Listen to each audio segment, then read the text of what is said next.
Près d'elle était laide quand vers le soir, elle passait sous le pont de Tolède, encore c'est noir. Un chapelet du temps de Charlemagne orne son cou. Le vent qui vient à travers la montagne me rendra fou. Le roi disait en la voyant si belle, ça Il y a des pièces qui n'ont pas les mêmes valeurs. Les salles de bain, les WC, les cuisines n'ont pas les mêmes valeurs. Ah oui. De ton espace.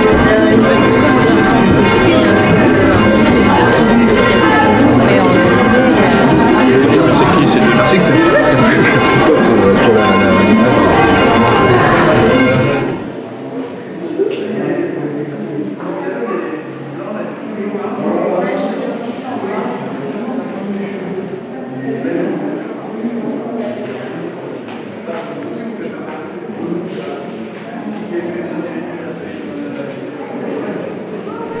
Bonjour, donc moi je suis Pierre Ducoq et voilà ma petite série qui, comme le disait une visiteuse, il doit se passer de drôles de choses dans ma tête. Bah, pas forcément parce que c'est un peu notre quotidien à tous. Je pense que qui aime faire le ménage, qui aime faire la vaisselle, etc. Donc pour moi c'était quelque part un peu une espèce de thérapie après mon divorce quand je me suis retrouvé tout seul à la maison.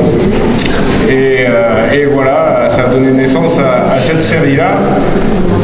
J'ai 2 minutes, c'est ça, donc j'ai déjà bien entamé. Je pense que s'il y a une phrase principale à dire, je vais reprendre un peu ce que disait Edward Hopper, qui disait si je pouvais l'écrire, j'aurais pas besoin de le peindre en fait.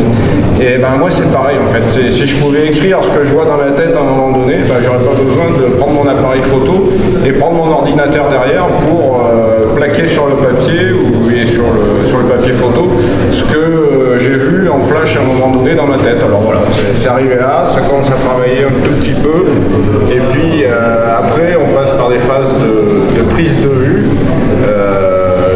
de la scène principale.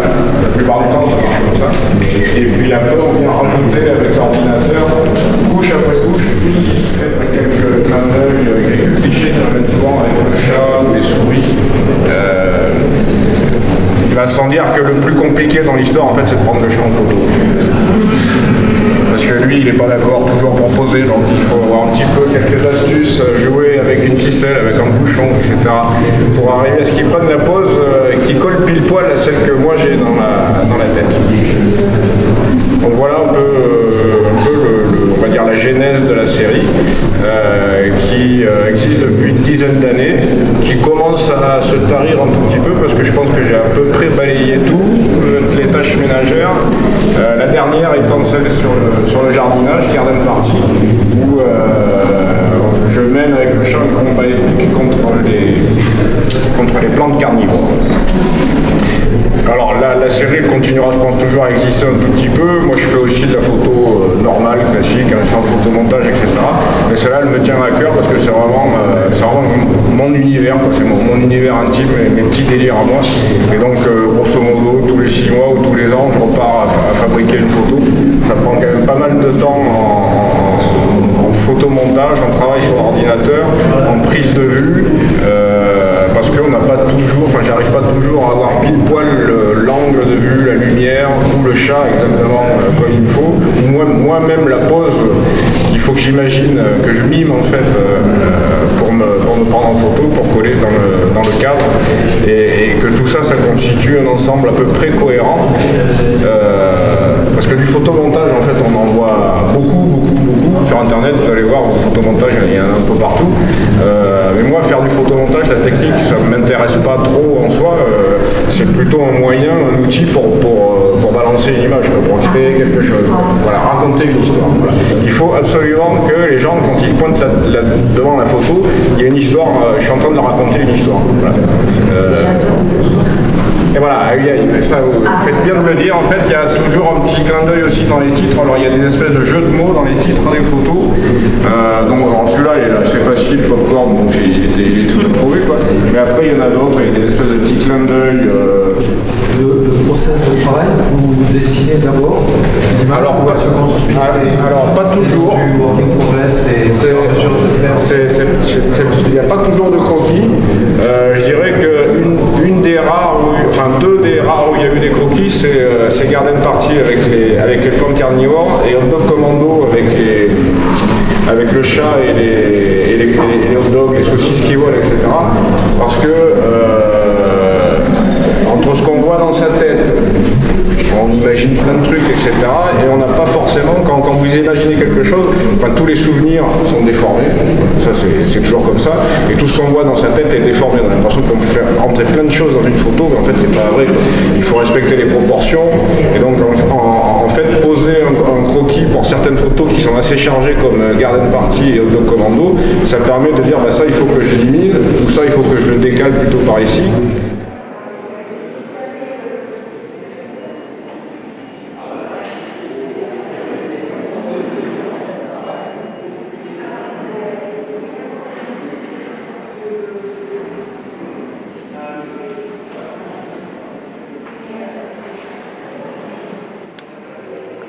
Ben voilà, cette image, elle illustre bien la totalité de la série, en tout cas ce que j'avais en tête en commençant cette série, à savoir qu'on devine bien qu'il s'agit d'une fête foraine, mais qu'elle est rendue floue par le procédé avec le sténopé, et surtout que les personnages, eh ben, ils existent à moitié, ils sont là, parce que s'ils n'étaient pas là, il n'y aurait pas de fête foraine, mais en même temps, c'est pas le sujet. Donc ils sont là à l'état de fantômes, le manège, lui, il reste tout le temps, alors que les passants, ils vont, ils viennent, ils s'arrêtent plus ou moins, et suivant comment ils s'arrêtent, ils sont plus ou moins fous.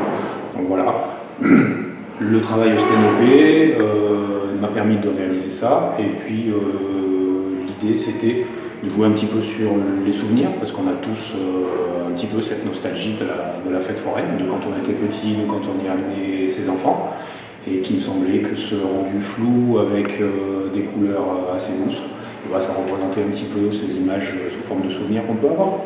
Et vous travaillez en numérique? Je travaille sur cette série-là en argentique. En argentique. Avec un vieux boîtier que j'ai transformé en sténopé. Donc le sténopé, c'est juste un petit trou, il n'y a pas d'objectif, qui justement permet d'avoir ce rendu optique. Et avec des temps de pause qui durent entre 15 secondes et 1 minute, où du coup c'est ce qui permet de garder tout ce qui est fixe et impressionné correctement, et tout ce qui bouge est plus ou moins flou suivant la vitesse à laquelle ils ont bougé, le temps qu'ils ont passé devant l'objectif.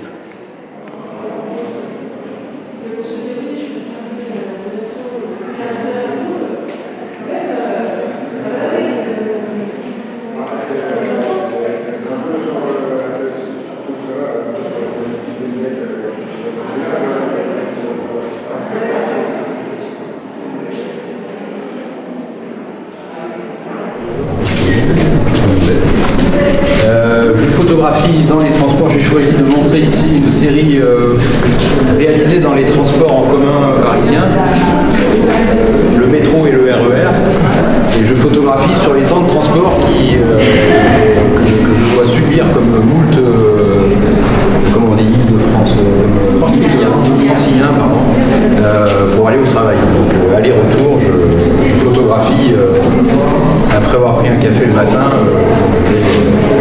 Je me rends à la station RER qui est près de chez moi, je vais jusqu'à la station de métro qui est un quart d'heure plus loin, et encore plus loin ensuite. J'ai une moyenne de 2 heures de transport par jour, et comme c'est quelque chose de pénible, pour qui connaît, en dehors du simple passage d'une semaine à Paris, sur l'année c'est difficile. Donc la photo me permet de trouver plus viable, plus agréable le fait de devoir prendre ces transports auxquels je ne peux pas échapper. Voilà. La photographie me rend le transport presque agréable. Et beaucoup plus stimulant qu'il le serait sans rien, c'est-à-dire avec... Mais dis donc Pierre, quand tu prends tes photos dans le métro pour être plus agréable, que tu rentres chez toi, que tu les revisionnes, t'es nouveau dans le métro, et tu es toujours dans le métro. En fait, je quitte assez peu le métro. Par contre, chez moi, j'y suis encore. Vous attendez longtemps? J'attends longtemps. Non, pas le métro pour qu'il y ait l'interaction. Alors moi je suis pas très patient. D'accord. Je patiente pas 10 minutes à un endroit, de toute façon je sais pas. Et comme disait Cartier-Bresson, je crois qu'il disait qu'on n'obtient jamais ce qu'on... À partir du moment où on veut en retourne aux Pyrénées. Exactement. Et de toute façon, moi, ce que je prends sur ce qui se présente, je suis un ville opportuniste et j'attrape ce qui se présente au moment où il se présente. S'il y a quelque chose d'une dimension très ludique dans le fait de photographier dans le métro, parce que vous devez passer outre vos inhibitions. Et ça a quelque chose d'assez excitant. Vous n'avez pas des modèles? Non, jamais. Et je demande jamais la ticket. Mais c'est-à-dire que l'autre fois je lisais, mais c'est compliqué de lire, ça sur vous êtes dérangé, il faut se lever. Donc n'arrivant plus à lire correctement, à me concentrer pour lire, je me suis mis à photographier. Merci.